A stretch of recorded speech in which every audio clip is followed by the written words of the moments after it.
En Radio Tamaraceite Onda Parroquial, Otra Humanidad. Los jueves a las 8 de la tarde con Esteban Santana.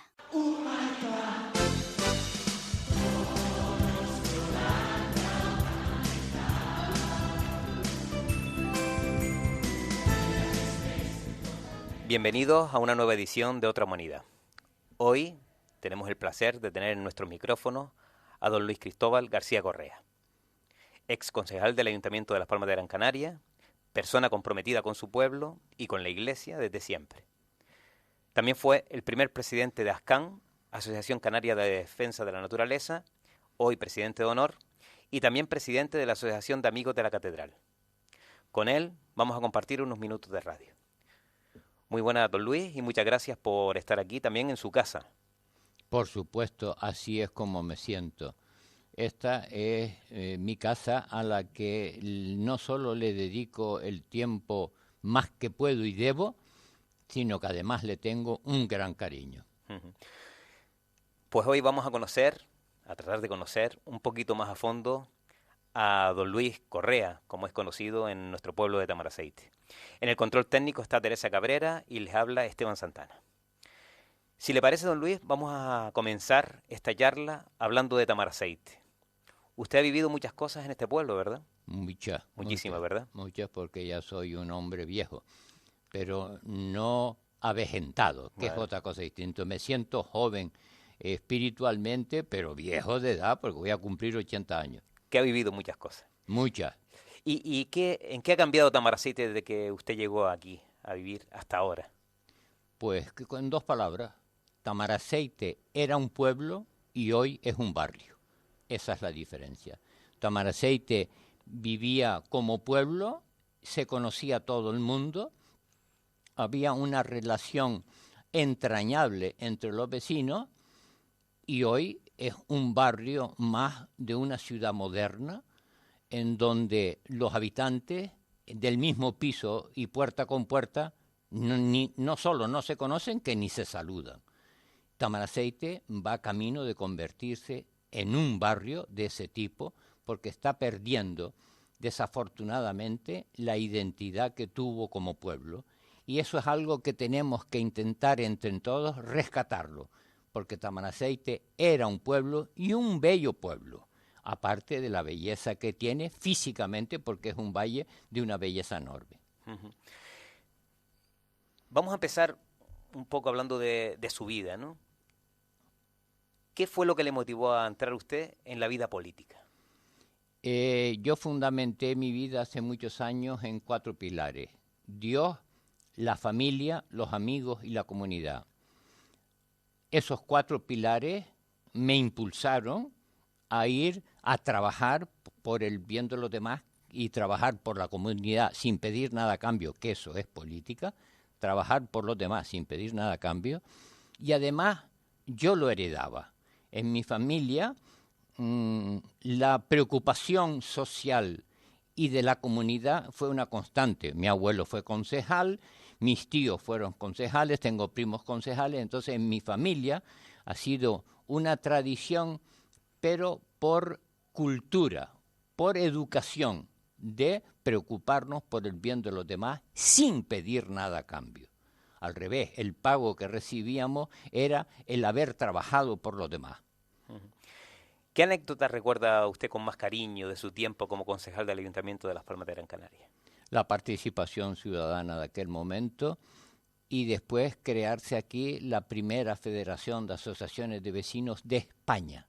La primera Federación de Asociaciones de Vecinos de España se constituyó en los finales de mi época de concejal, porque yo a los 4 años y pico me pasé más de la cuenta y me tuve que ir con un agotamiento.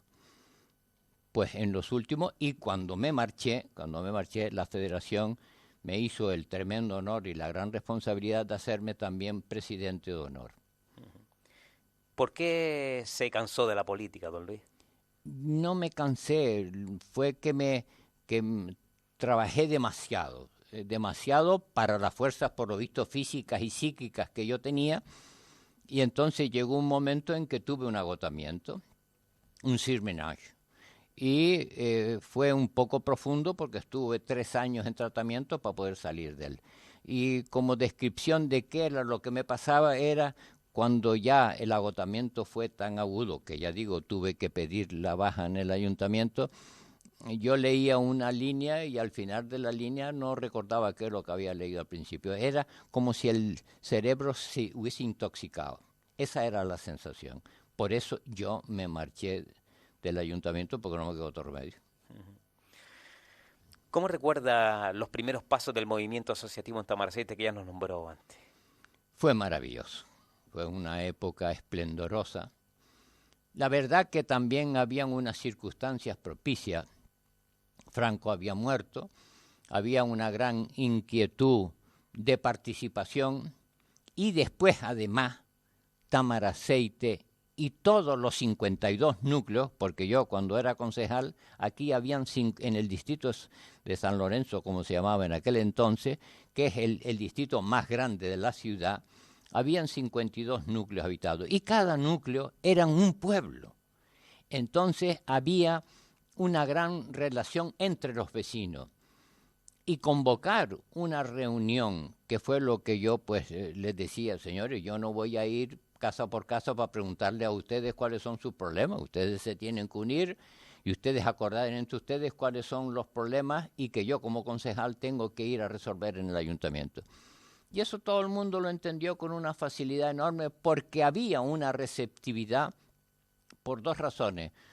Porque salíamos de una dictadura, fuimos los que hicimos la transición, y segundo, porque había un pueblo culto. Los habitantes de este distrito eran gente educada, tenían una cultura, tenían una educación. No hablo de preparación intelectual, sino de cultura, que es la que se recibe por los padres. Y aquí había un distrito educado. Entonces era facilísimo entenderse. Es muy difícil entenderse con las personas, aunque tengan los 40.000 títulos habidos y por haber universitarios. Si no está educado, es muy difícil entenderse con esa persona. Aquí había quizás una carencia de cultura intelectual, pero había una gran cultura popular. En nuestro distrito no paran de construir y construir. Cada vez somos más y los recursos sanitarios, educativos, sociales y de ocio son los mismos que hace, pues, no quiero tirar mucho para atrás, pero por lo menos 20 años, ¿no? ¿Por qué no se planifica bien las cosas y para que luego no haya los problemas que tenemos hoy de un centro de salud masificado, colegios masificados hoy en día también? Eso para mí es segurísimo, una falta de participación. Hay un grupo importante de ciudadanos en este distrito que no participan en la comunidad, me estoy refiriendo, que sus preocupaciones, las personales le absorben por las razones que sean de una manera tan grande que o por educación, porque no la tienen tan bien, no participan. Yo creo que el problema es una falta de participación. Y por esa falta de participación no hay una representación fuerte y decidida que obligue, porque el político es un servidor de la comunidad y administrador de los bienes casi sagrados de la comunidad. Eso es un político. Pero el político, como tal, administra los bienes de la comunidad. Y yo pongo el mismo ejemplo. Si yo tengo una finca, pongo un administrador, y ese administrador es un sinvergüenza, y yo vengo al cabo de 4 años a preguntarle al tío, el tío me habrá robado todo lo que ha podido. Porque la culpa ha sido mía, yo me he despreocupado, no he vivido en contacto con mi administrador, y él ha hecho y deshecho lo que le ha dado la gana. Pues si hay un pueblo que no exige a los políticos el que se les atiendan sus necesidades y el político a su vez no es receptivo a las obligaciones que tiene de atender y preguntarle, porque también tiene la obligación, el político es de preguntar al pueblo qué es lo que necesita, porque los políticos no tienen ciencia infusa. Si yo era era idiota, fui después concejal idiota. Yo no me mejoré, ¿verdad? Por haber sido intelectualmente, por haber sido concejal. Lo que sí, ¿verdad? Los que lo hacen, hago un inciso, los que lo hacen honestamente, salen más personas. Eso sí, yo salí mucho más personas cuando salí del ayuntamiento que cuando entré. Pues ya digo, yo creo que el problema es, desde mi perspectiva y desde mi visión, que hay una falta de participación. Este consistorio, que preside don Jerónimo Saavedra, ha creado lo de la participación ciudadana y las juntas de distrito. ¿Por qué cree que no están funcionando las juntas de distrito? Por lo mismo. Además, para que exista una efectividad en la participación, tiene que venir de las dos direcciones. No basta con que de arriba venga una buena intención. Tiene que haber, a su vez, de abajo, otra buena intención que vaya en busca del político. Cuando hay las dos direcciones, siempre se juntan y se solucionan, pero tienen que haber las dos.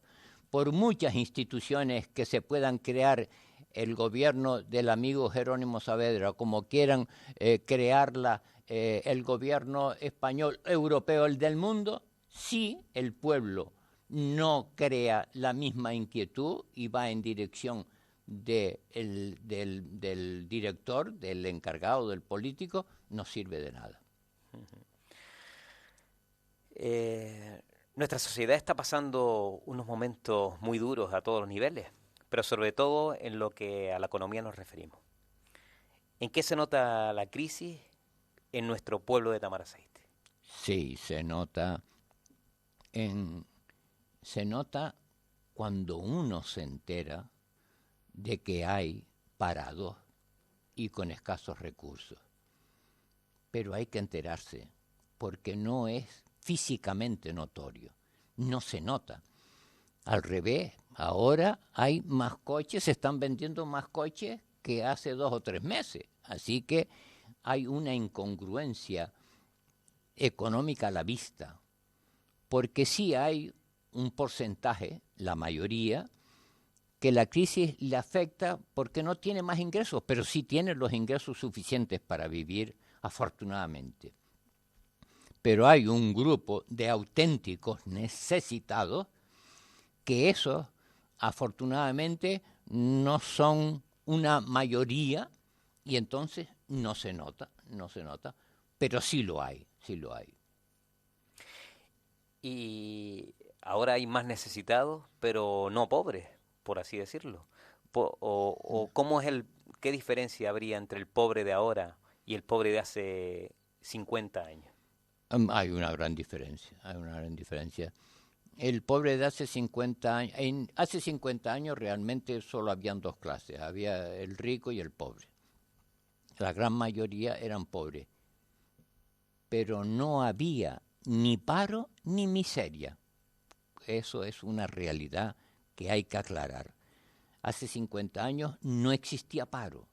La gente ganaba poco, le daba para vivir y un poco más, porque solo había una élite, por decirlo de alguna manera, que era la rica, y la gran mayoría eran gente pobre. Hoy existe un grupo de personas que ojalá los ingresos que tiene hoy un parado los hubieran tenido. No los obreros, los encargados. Un obrero de hoy tiene económicamente sus recursos, son superiores a los que tenía hace 50 años un encargado, uno con categoría superior social en la escala social. Pero había antes una cosa también, que al no haber paro, no había tristeza social. No existía tristeza social. Había, falta de cubrir ilusiones, porque no había mucho dinero, o no se tenía mucho dinero en el pueblo, pero no había tristeza social. Hoy hay tristeza social, porque hay gente auténticamente pasándolo mal, ¿verdad? Quizás esa sería la diferencia que existía. Había una gente, había una cultura, era un pueblo también bastante culto, el de hace 50 años, que yo no sé el grado de cultura hoy. La cultura en los jóvenes es bastante complicada porque hoy hay muchos matrimonios que están separados y cómo educan a sus hijos es muy difícil. Hoy hay una época muy complicada para la educación, no para la cultura, perdón. Volvamos un poquito a lo de la participación ciudadana. ¿Por qué los vecinos no se implican en los barrios, en las asociaciones, en el movimiento vecinal? Porque es la cultura. Una persona no improvisa, si no tiene un cimiento. A los 20 años no puede crear lo que no ha tenido en los anteriores. La cultura se adquiere por los padres. Y la cultura actualmente es una cultura sumamente egoísta e individualista. Todo el mundo va a resolver su problema y al vecino que lo parta un rayo. Es que ni eso. Al vecino es que no que lo parta un rayo, es que ni lo recuerda, ni lo tiene presente, no lo considera porque ni se da cuenta de que existe el vecino. Entonces, esa es la gran diferencia, que no se puede improvisar. Como un maestro albañil no se puede improvisar. Un maestro se hace a lo largo de un tiempo y llega, desde peón llega a maestro.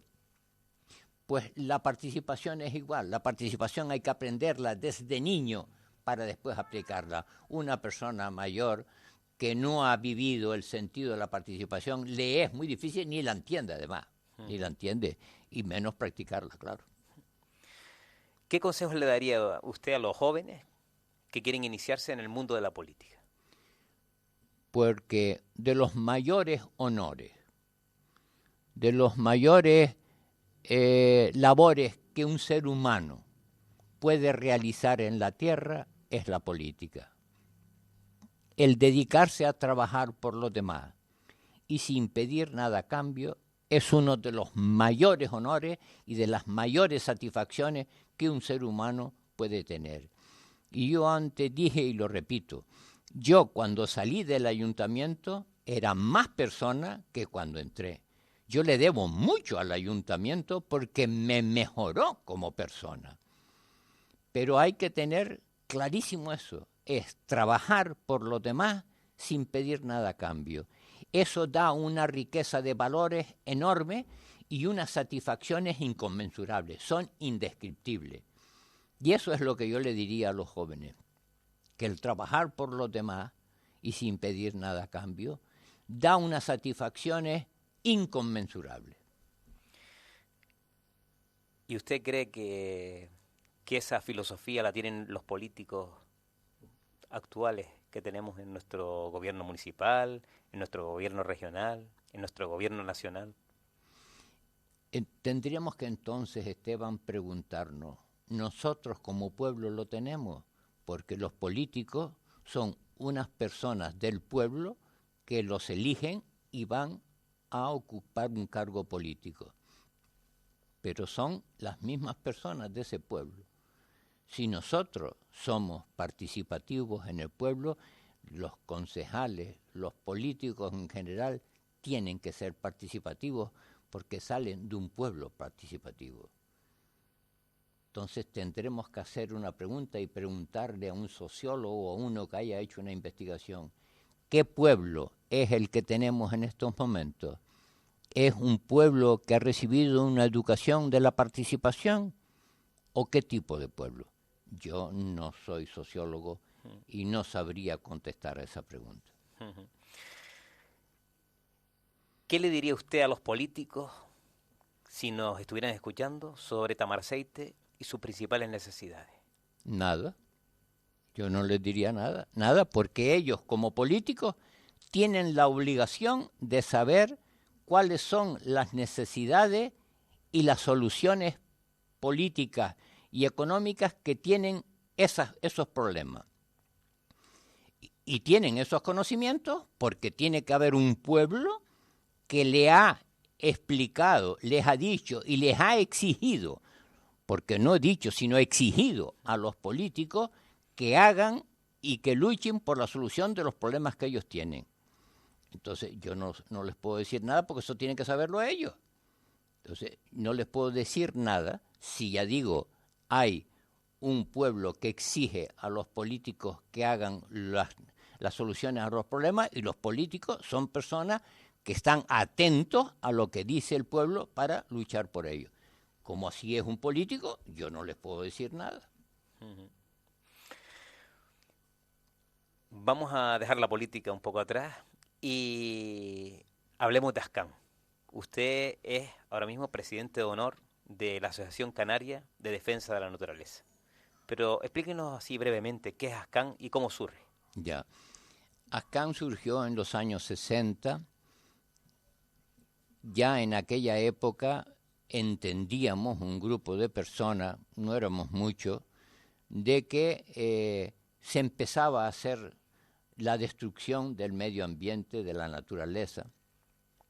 Y al principio se nos creían que nosotros éramos personas de tipo bucólico, que lo que nos gustaban eran las plantitas y los pajaritos y tal, y no entendían que a nosotros nos gustaban los pajaritos y las plantas, pero lo que nos preocupaba más que nada era el ser humano.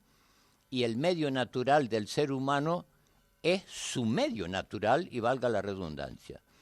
Nuestro medio, nuestro ambiente es el medio natural del ser humano. Y eso iba camino de cambiarse, como desafortunadamente ya está cambiado. Y esperemos que no estemos en el momento de no retorno, porque entonces las consecuencias serán muy graves para la humanidad y para todo el resto del planeta Tierra. Entonces hubimos ese grupo de personas, hicimos un esfuerzo bastante considerable. Me acuerdo que uno decir la palabra ecología, alguien le contestaba, ¿y usted por qué me insulta? Porque quería que aquella palabra era una insulta. Hoy hay una incongruencia que yo me lo pregunto continuamente y no lo llego a entender. Lo que nosotros destruíamos en la época de los años 60 era insignificante comparado con lo que se destruye en este momento. Lo que se sabía de la destrucción en los años 60 era insignificante. No había conocimiento popular de lo que son los problemas del medio ambiente, el cambio climático. No existía a nivel popular, eran muy pocas personas las que tenían ese conocimiento. Y era poquísimo lo que se destruye. Hoy se tiene un conocimiento hasta de los niños bastante pequeños, tienen una idea del cambio climático. Y ahora se destruye como nunca. Es una incongruencia que yo no la entiendo. Creo que quizás es volver a lo que decíamos sobre la participación. Hay un mundo que está dominado o está obsesionado con unos determinados recursos materiales personales que le hacen olvidar el resto de su entorno. Porque de lo contrario yo no lo entiendo. Yo lo entiendo. Mire usted, aquí en un canario el que no tiene un coche se siente un desgraciado. Yo admiro a los fabricantes y a los vendedores de coches porque han conseguido convencernos a todos de que hay que tener un coche para ser feliz. Y es el único objeto que se compra que desde que se compra vale menos. Ya un coche matriculado vale menos, pero el que no tiene un coche se siente un desgraciado.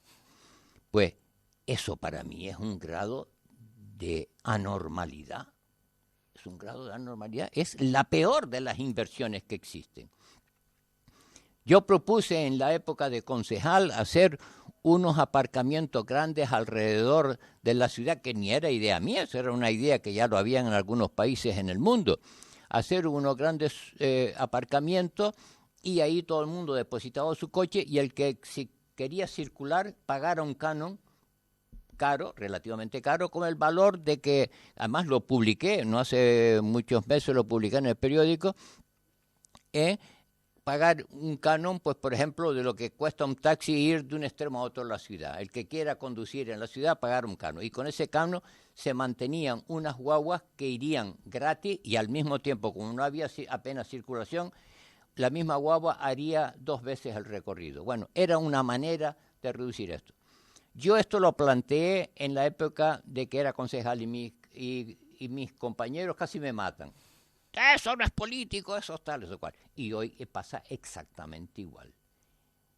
El coche está dominando hasta la felicidad de las personas. Es que hay quien se siente amargado porque tiene que pagar la letra del coche, que eso le reduce un porcentaje de los recursos que además hoy son menos, y entonces contribuye a crear una contaminación gravísima, como es la del CO2, ¿verdad? Que es lo que crea el efecto invernadero, y mientras no se cambie la educación y pensemos en que hay tantas cosas maravillosas en este mundo que además no cuestan ni dinero,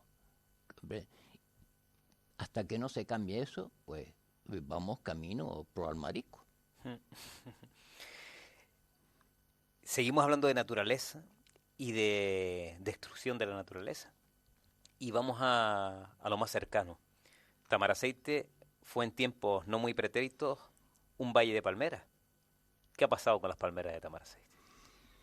La dehesa de Tamaraceite se llamaba. Yo he visto varios documentos de 1600, de 1700, y la dehesa de Tamaraceite, que era de una belleza enorme, porque yo me imagino el primer castellano, o bueno, de aquellos que vinieron en la conquista, porque los habían de todos, genoveses, italianos, habían europeos, belgas, etcétera. Bueno, pues el primero que se asomó arriba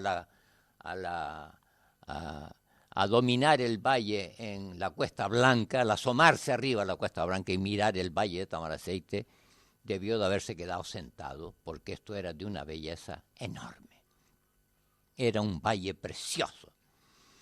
Y después con los años se fue talando un poco porque se utilizaba como pastoreo y se subastaba la dehesa de Tamaraceite. Hoy es un barrio masificado con unas malísimas comunicaciones, porque como no hagan otra entrada, la rotonda de los frailes, eso, y ahí ya no caben los coches, tienen que hacer 2 o 3 pisos para que pasen al mismo tiempo. Tendrán que hacer, supongo yo, un puente por debajo de la presa para darle una entrada a la parte de atrás del lomo Los Frailes. Tamaraceite se ha masificado en construcción, cuando esto era un valle para haber hecho casas como las que hicieron. Detrás de mi casa, enfrente de mi casa, en la carretera general, me pusieron un mamotreto de 5 plantas que yo desde mi cama saludo al de la 5ª planta de enfrente, pero detrás son casas adosadas, cuando debió haber sido todo con casas adosadas y nada de 5 plantas. Entonces, yo creo que si con la radio luchamos todos y seguimos intentando transmitir de que este pueblo es nuestro, de que hemos sido un gran pueblo. El pueblo Tamaraceite fue un gran pueblo. La gente tenía fama por su laboriosidad y su honestidad. Y era un pueblo que se respiraba cariño y laboriosidad. Pues si nosotros volvemos a recuperar de alguna manera eso, exigiremos que determinadas cosas no se hagan y lo que queda no lo echaremos a perder. E intentemos en la medida de nuestras posibilidades, a crear conciencia popular y que todos nos impliquemos, todos, unos como presidentes de la asociación de vecinos y otros como simplemente ejecutor de lo que digan. No todos tienen que ser presidentes de la asociación, pero sí implicarnos, ser participativos en nuestro pueblo, y esto cambiaría. Vamos a dejar también atrás esa parte de su época de luchador por la naturaleza y vamos a pasar a la fe. Sabemos que la fe ocupa un lugar en su vida muy importante. Yo creo que, y según manifestaciones suyas, es uno de los pilares importantes de su vida, ¿no? El mayor. Yo ya dije, mis pilares son Dios, la familia, los amigos y la comunidad. Dios preside todos mis actos. Lo que pasa es que yo lucho por ser santo. Me cuesta bastante trabajo, pero lucho porque yo tengo fe ciega en Padre Dios, creo como católico en nuestra religión, intento ser consecuente con esas creencias y cuesta trabajo serlo, pero yo espero y confío, yo que he estado 3 veces al lado de la muerte, he saludado personalmente a la muerte 3 veces y ahora también explicaré una vez más cómo se va hacia la muerte y cómo es esto, que Padre Dios me dé a mí la fuerza para yo ser consecuente, ser un católico consecuente con mis creencias y al mismo tiempo me sirva para santificarme yo y que sirva para los demás, ¿verdad? Pues yo, como dato anecdótico, yo tuve, después del infarto, estando en críticos, tuve un paro, le dicen técnicamente un paro eléctrico, ese me paró el corazón. Yo, como digo, como católico, siempre creo en Dios, etcétera, en el cielo, etcétera, etcétera. Pero el momento de la muerte yo le tenía mi surullo, yo le tenía mi temor, porque yo decía si iba a ser un momento de agarrarse a la vida o un momento de arrepentimiento, un momento de angustia. Es un momento de una placidez enorme. Don Cristóbal, que el pobre cuando me dio el infarto, yo llamé a 2 personas, a mi hijo el más viejo que estaba de vacaciones aquí por ser el más viejo, y a don Cristóbal.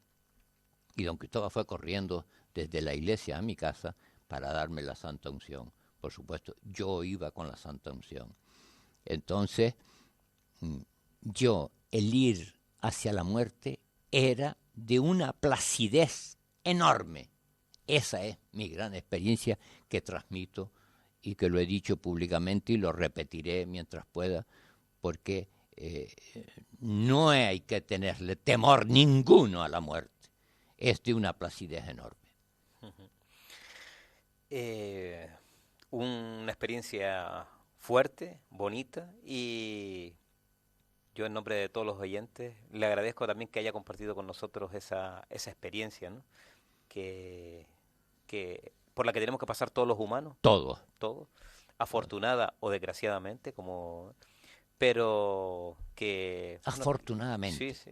Yo me imagino, y hago un inciso, yo me imagino que el ateo cuando se muere y se encuentra con Dios le dirá, yo no te conocía, contrario, yo no me quiero ir de aquí, yo quiero quedarme contigo.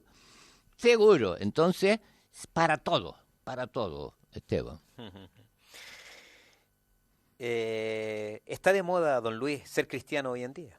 No, al revés, hasta al revés. Yo creo que hasta se desconsidera un poco. Eso es porque hemos creado, y digo hemos porque a lo mejor yo también, de alguna manera, habré contribuido a crear unas juventudes con unos sentimientos materialistas más que espirituales. En mi familia, a mí me educaron de una forma, primero espartana, porque Cuando mis amigos tenían, por ejemplo, 1.000 pesetas, yo tenía 100, que era una cantidad. Cuando podía haber tenido 10.000, porque mi abuelo era un hombre rico y me crié con mi abuelo porque mi padre murió joven y yo me quedé huérfano muy joven. Pero al mismo tiempo nos infundían unos comportamientos cívicos y religiosos enormes. En mi casa se rezaba rosario todas las noches y por supuesto todos los domingos a misa.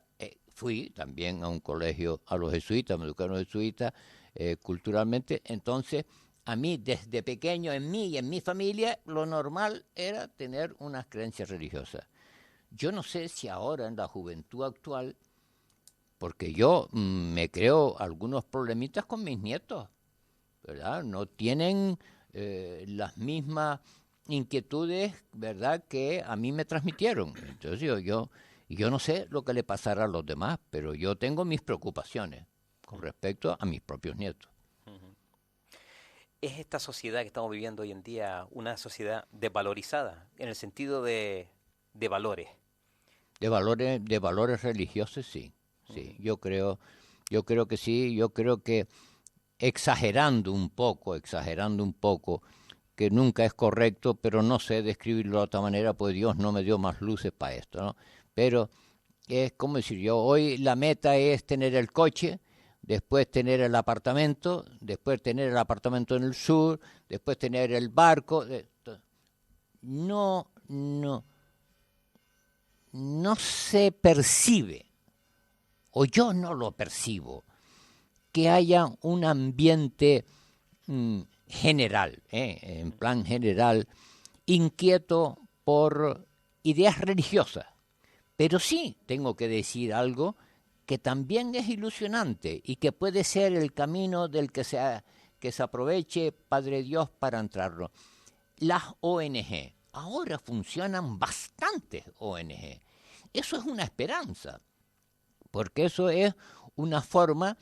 El ser humano tiene materia y espíritu y no puede vivir solo de materia, necesita llenar el espíritu y cuando no lo llena es un amargado terrible, ¿comprende?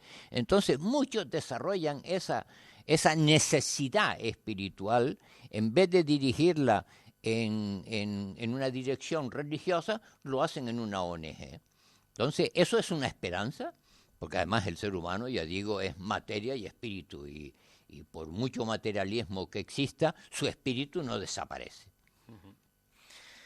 No me gustaría que nos fuéramos de aquí hoy, don Luis, sin que me valorase la recientemente, bueno, no sé si está aprobada ya o en vías de aprobación, ley del aborto. ¿Qué va a suponer la ley del aborto para nuestra sociedad? Yo creo que hay que tener primero una caridad tremenda con la mujer que aborta. Ella, la pobre, es una víctima gravísima de la sociedad. Y lo que me apena es que a ella no se le está considerando, sino solo se está matando. Eso es lo que me angustia de este momento. La sociedad no va a proteger, no está protegiendo a la madre, sino mata al niño para que la madre no tenga determinadas complicaciones materiales. Para mí eso es algo indescriptible. Yo personalmente no lo entiendo. En un mundo avanzado, que yo, gracias a que mi madre no me abortó, yo estoy aquí. Yo tengo que darle miles de gracias constantemente a mi madre de que no me abortó. Y mi madre tuvo la felicidad de haberme tenido, aunque conmigo no se haya salvado mucho, pero tuvo a su hijo, ¿verdad? Entonces, eso que es un ser, que somos únicos e irrepetibles, el que se mate a un ser, ese ser es único y irrepetible. No hay ninguno más igual que él. hacer perder que ese a lo mejor que mataron es el que iba a resolucionar los problemas del Alzheimer, por ejemplo, etcétera, etcétera. Pero lo de menos es lo que harían cada uno de los que mueren. El hecho es que se mata a un ser vivo. Y de esa madre, la pobre, quedará para siempre traumatizada. Eso es lo que yo creo que la ley no está contemplando desde mi perspectiva. No se está protegiendo a la madre embarazada, sino eliminando, matando a un ser para quitar otros problemas secundarios. Nuestro tiempo está llegando casi al final. Llevamos pues 40 minutos hablando de muchas cosas, pero no me gustaría tampoco que nos fuéramos hoy de aquí sin que le dieran un mensaje de esperanza a todos los vecinos de nuestro distrito. Que le dieran un mensaje de esperanza de que un cambio es posible, de que podemos cambiar nuestro pueblo, de que podemos, como usted bien decía a lo largo de esta entrevista, podemos conservar todavía parte de nuestro patrimonio histórico y personal, ¿no? Por supuesto, sí, lo que dirían algunos, nuestro acervo cultural. Yo creo que solo existe una solución. En la medida en que cada uno de nosotros participemos por el bien de los demás, en esa misma medida se solucionarán los problemas de la comunidad y los de nosotros. No existe otra solución. Tenemos que ser participativos y preocuparnos que el bien y el mal de mi vecino es el bien y es mi mal propio. Mientras no haya una conciencia clara de participación ciudadana, seguiremos siempre estando en las manos de las decisiones de una persona que por muy inteligente y por muy buena persona que pueda ser, no va a solucionar los problemas de nuestro pueblo. Por muy bueno y por muy inteligente que sea, si no tiene la participación del pueblo que existe. Entonces yo lo que le pediría que participemos para que lo que aún nos queda de bueno no lo perdamos y menos que lo hagan otros sin contar con nosotros. Muchas gracias, don Luis, por contarnos su vida, su experiencia y por darnos tanto, yo no diría consejos, porque no han sido consejos, es doctrina casi, que más de uno debería aplicarse. Bueno, yo el primero, ¿eh? Así que, de verdad que, como usted bien decía, que en su época de político salió mejor persona, yo hoy me voy de aquí de este programa siendo mejor persona que la que llegó. Y eso gracias a los testimonios, a su testimonio de hoy. Muchas gracias. Por Dios, muchísimas gracias. Yo también y ojalá sea yo merecedor, porque quiere decir que me estoy ganando el cielo y eso es lo que lucho por ganármelo.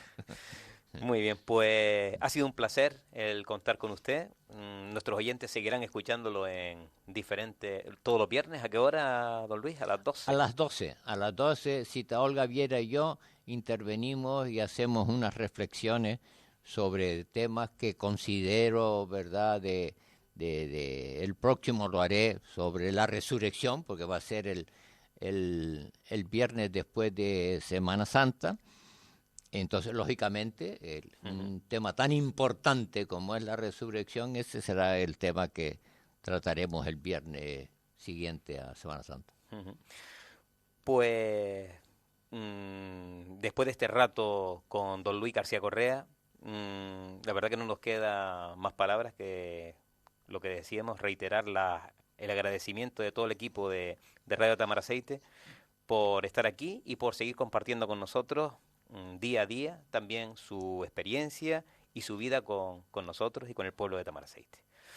Un saludo también de Teresa Cabrera, que ha estado en el control, y de Esteban Santana, que ha estado aquí acompañándoles. A ustedes les espero la semana que viene. Un saludo. Un saludo.